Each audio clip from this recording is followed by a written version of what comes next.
All right, so this lesson is like an initial lesson to kind of get us ready for factoring. And so we just have some questions like first, which has fewer ways to make 5? Um, Adding two whole numbers to get 5 or multiplying two whole numbers to get 5. So if we start off with adding, we can have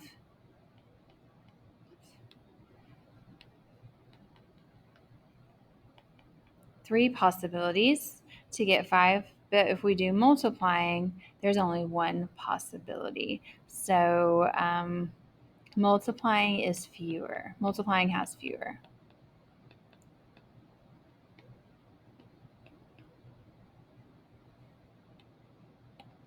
All right, and then same question, but our number we want to get this time is 12.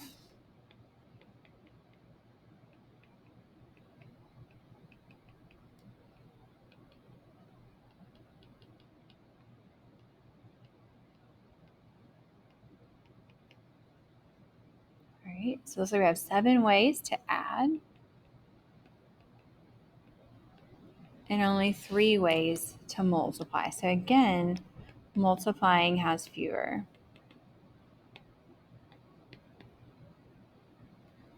All right, and then the next question is, do you think this is always the case? So almost always.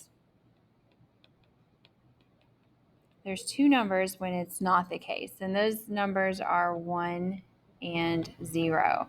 So to add to get 1, there's one way. To multiply to get 1, there's one way. So that's the same on those. These are the exceptions. 0, to add to get 0, there's only one way. To multiply to get 0, there's an infinite number of ways. So anytime you multiply by 0, you get 0. So those are the only 2 exceptions. So all the rest of the time, it's quicker to figure out ways to multiply than to figure out ways to add. Okay, so on number 4, we're going to expand this by distributing the x. I'll do it here. And then distributing the 4. Right? And then combining your like terms.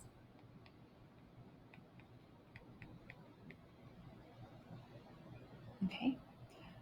And then if we're looking at the numbers 4 and 5, and then getting a 9 and getting a 20, do you notice anything about the 4 and a 5 to get 9 and a 4 and a 5 to get 20? Hopefully, you notice that when you add those, you get 9, and when you multiply those, you get 20. All right. So number 5 is very similar. We're going to expand that.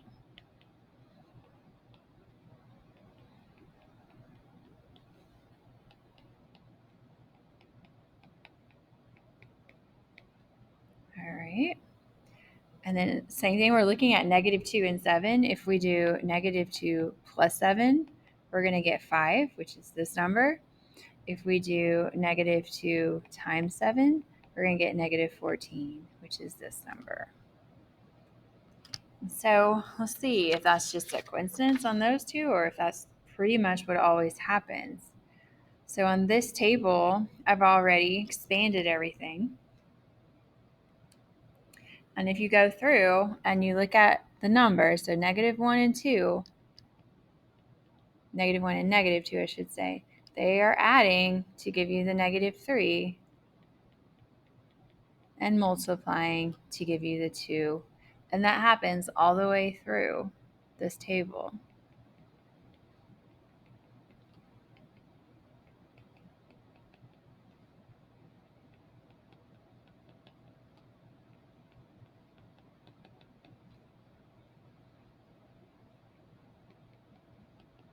So 3 plus 4, 7. 3 times 4 is 12.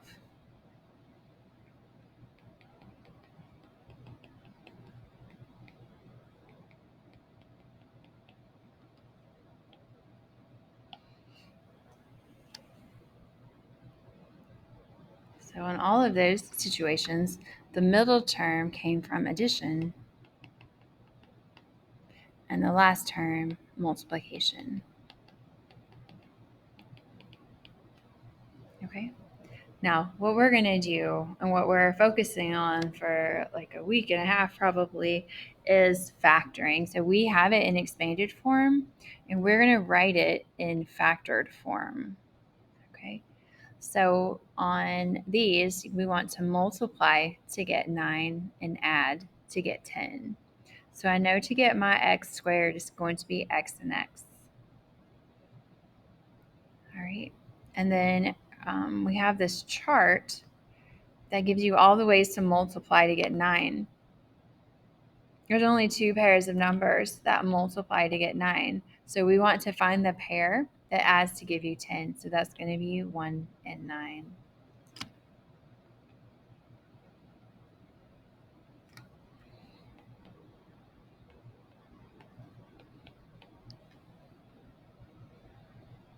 Okay.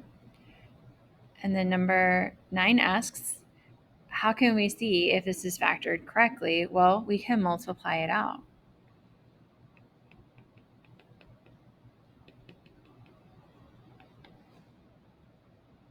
So we can take x plus 1 and multiply it by x plus 9 and see if we end up with this. So we would need to distribute the x and distribute the 1. And then when I add those, I do get the original expanded form. So that means that I factored it correctly.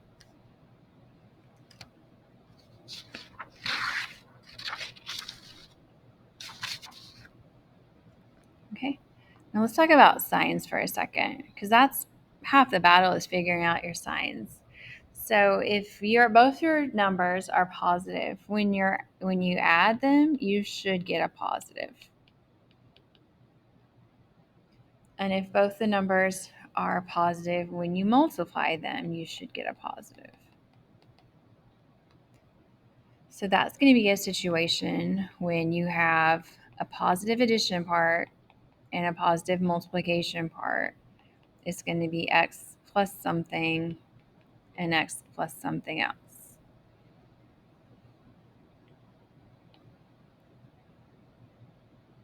Okay. Another situation is when both numbers are negative. So if you add 2 negative numbers, you are going to get a negative. But if you multiply 2 negative numbers, you're going to get a positive.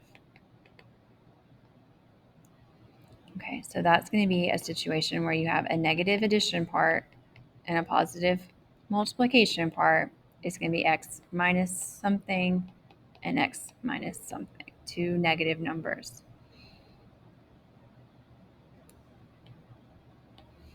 All right. And then the last situation is if you have one positive number and one negative number. So if you add a positive and a negative number, you don't necessarily always get a positive or always get a negative. It depends on which is bigger.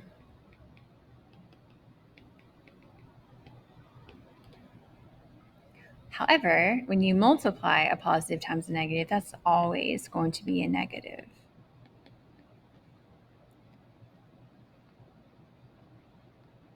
All right.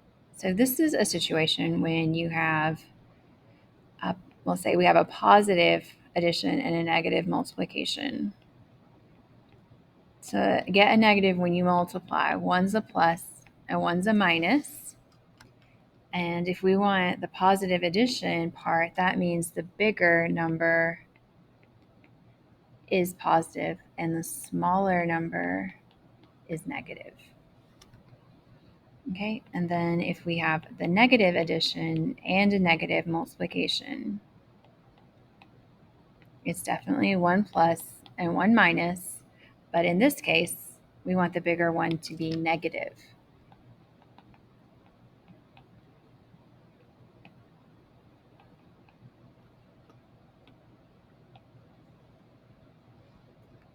Okay. All right, and then we have a few factor trinomials on our own. So to get x squared, it's x and x. And then this is a situation where everything is positive here, so everything is going to be positive there. So 2 pluses. All right, and then we want to multiply to get 8 and add to get 6. So if you look at your chart for 8,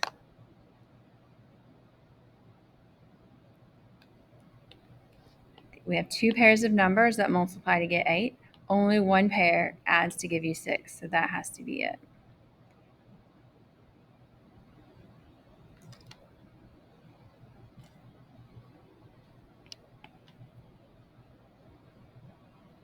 Okay.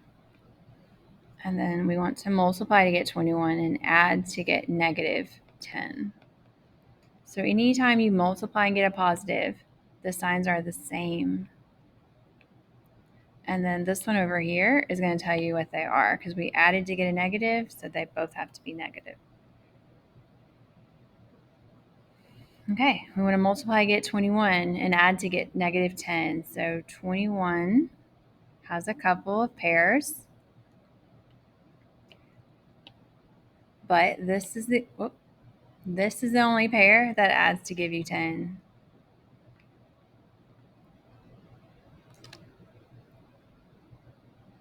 So it's going to be 3 and 7. Okay, this one's a little bit more difficult. We just have a little extra to think about. So this tells you your signs. They're going to be different signs.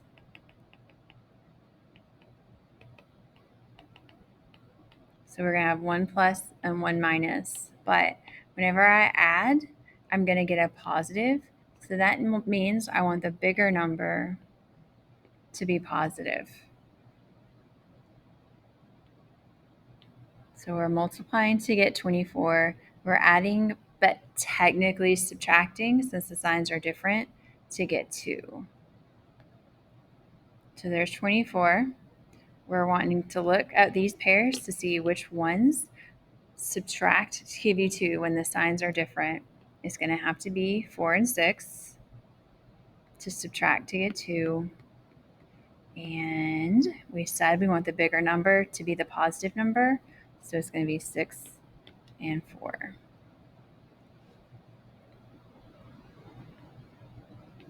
Okay, one more, and then I'm going to show you some diamond puzzles that just helps practice getting the numbers you want.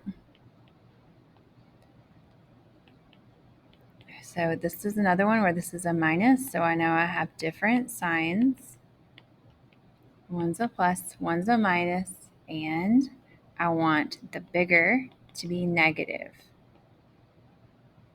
So I'm going to multiply to get 18. I'm going to add to get negative 7. Since the signs are different, I'm really going to subtract to get the 7. So multiply to get 18 and subtract to get 7. So we have 3 pairs of numbers. And the only pair that subtracts to give you 7 are 2 and 9. And where are we? We want the bigger, this time, to be negative.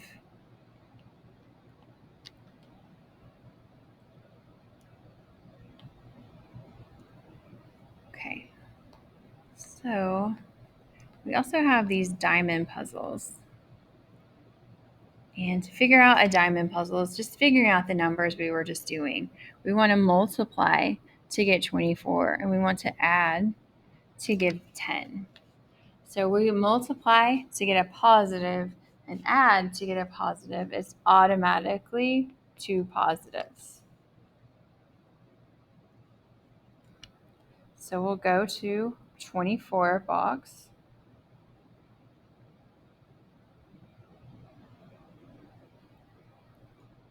All right, so these are the numbers that multiply to get 24. We want to find the pair. When the signs are the same, add to give us 10.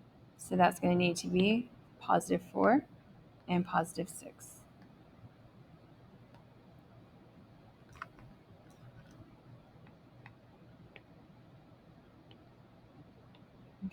I'm going to skip down and do number 4. All right. So anytime we multiply and get a negative, there's going to be one positive and one negative. And then we're going to add to get -5, or basically subtract. So that means our bigger number is going to need to be negative, like the 5 is. All right. So multiply to get 36.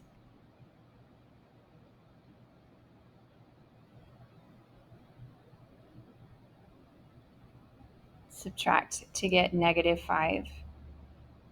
All right, so I have these two numbers that subtract to get 5. They're 5 apart, 4 and 9. Since we want -5, my bigger number is negative. My smaller number is positive. Okay. Let's skip down and do number 7. I want to multiply to get -36. I want to add to or subtract to get 9. To multiply to get a negative, it's automatically going to be one positive and one negative. And this time I want our bigger one to be positive because we're getting a positive 9. So multiply to get 36, subtract to get 9. So here are our choices for 36. The ones that subtract to get 9 are these two. And then we want a positive 9, so we're going to make the bigger number positive.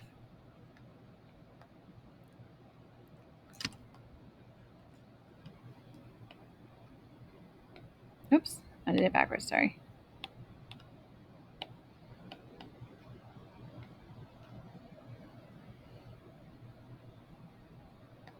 Okay, and then one more. This time, we're going to multiply to get positive 12 and add to get -7. So I know when I multiply to get a positive, the signs are the same, and they're going to be whatever that is. So negative, negative. So I'm going to go up and look at numbers that multiply to get 12, and then figure out which pair adds to give 7. So there's 12. The pair that adds to get 7 is going to have to be 3 and 4. So since we want -7, it's going to be -3 and -4. All right, so that's how you do the diamond puzzle. So your assignment is to finish up those diamond puzzles, and then on the back, there's just some plain old factoring that you're going to do like we did on these. So same rules, you're still figuring out multiplying and adding.